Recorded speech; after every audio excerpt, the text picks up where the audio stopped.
আসসালামু আলাইকুম প্রিয় দর্শক, আপনারা সবাই কেমন আছেন? আশা করি আপনারা সবাই ভালো আছেন। আমিও ভালো আছি। যে যেখান থেকেই থাকেন না কেন, এই দোয়াই করি সবসময় ভালো থাকুন, সুস্থ থাকুন। তো আজকে আপনাদের জন্য নিয়ে আসলাম একটা সুন্দর ব্লগ ভিডিও। আমার মনে হয় আপনাদের সবার কাছে ভালোই লাগবে।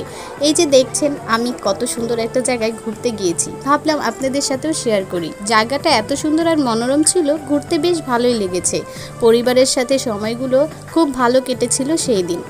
বেরিয়ে পড়েছিলাম আমরা ইকো পার্কের উদ্দেশ্যে। এটা হলো পোস্তগোলা ব্রিজের এখানে ইকো পার্কটা অবস্থিত। ইকো পার্কটা আসলে সবসময় সুন্দর থাকে না, যখন গাছপালা সবুজ থাকে, ফুল হয়, তখন না আসলে অনেক ভালো লাগে। আরেকবার গিয়েছিলাম, তখন এতটা ভালো লাগেনি, কারণ গাছে কোনো ফুল ছিল না, কোনো সবুজ ছিল না, তখন পার্কটি আর ভালো লাগেনি, কেমন যেন একটা সাদামাটা অবস্থা। কিন্তু এবার গিয়ে খুবই ভালো লাগলো, কারণ এবার পুরো চারদিকে সবুজে ঘেরা, কি যে একটা সুন্দর মনোমুগ্ধকর পরিবেশ, খুব ভালো লেগেছে, তাই আপনাদের সাথে শেয়ার করলাম।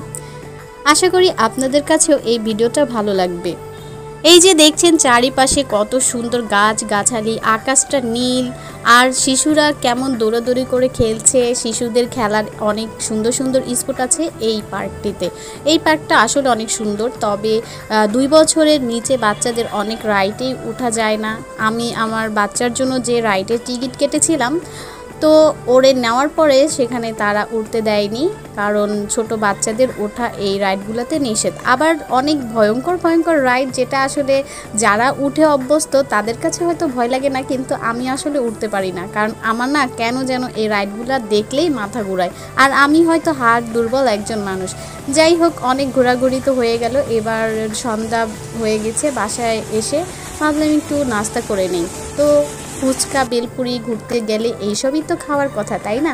আমিও এর ব্যতিক্রম করিনি, তা আমিও একটু ফুচকা আর একটু পুরি টুরি এইসবই আজকে খেয়ে নিলাম। তারপরে আবার রান্না করার পালা। এই যা একটা বিরক্তকর বিষয়, ঘুরতে গিয়ে বাসায় এসে যদি রান্না করা লাগে, তাহলে বলেন কেমন চাই না লাগে। তারপরে আর কি করার, খাবার দাবার তো খেতেই হবে, না খেয়ে তো আর ঘুমানো যাবে না। যতই ঘুরোঘুরি করলে তো একটা শরীরের এনার্জি অপচয় হয়। তো চলে গেলাম রান্নাঘরে, রান্না করব কি কি কি ভেবে পাচ্ছি না। তারপর ভাবলাম যে একটু সিম্পল কিছু বানাই। তারপরে দেখি যে বাসায় বড় বড় ইলিশ তো নেই, কারণ আমাদের মতো মধ্যবিত্তরা যারা আছে তারা অবশ্যই বড় ইলিশ সবসময় খেতে পারে না। তাই আমি আবার ছোট ছোট ইলিশটা খুব পছন্দ করি, কারণ এই মাছটা খেয়েও ইলিশের একটু হলেও স্বাদ পাওয়া যায়। তাই আমি কি করলাম, ছোট ছোট মাছগুলোকে এভাবে কড়া করে ভেজে এর ভিতরে একটু পেঁয়াজ ভেজে দিলাম আর শুকনো মরিচ ভেজে দিলাম। এভাবেই আমি তৈরি করে নিলাম আমার মাছ ভাজা, সাথে একটা ভর্তার আইটেমও রেখেছিলাম। আর খাবারটা খেয়েও খুব তৃপ্তি পেয়েছি, ভালো লেগেছে। আশা করি সবার ভালো লেগেছে। সবাই ভালো থাকবেন, সুস্থ থাকবেন। আল্লাহ হাফেজ।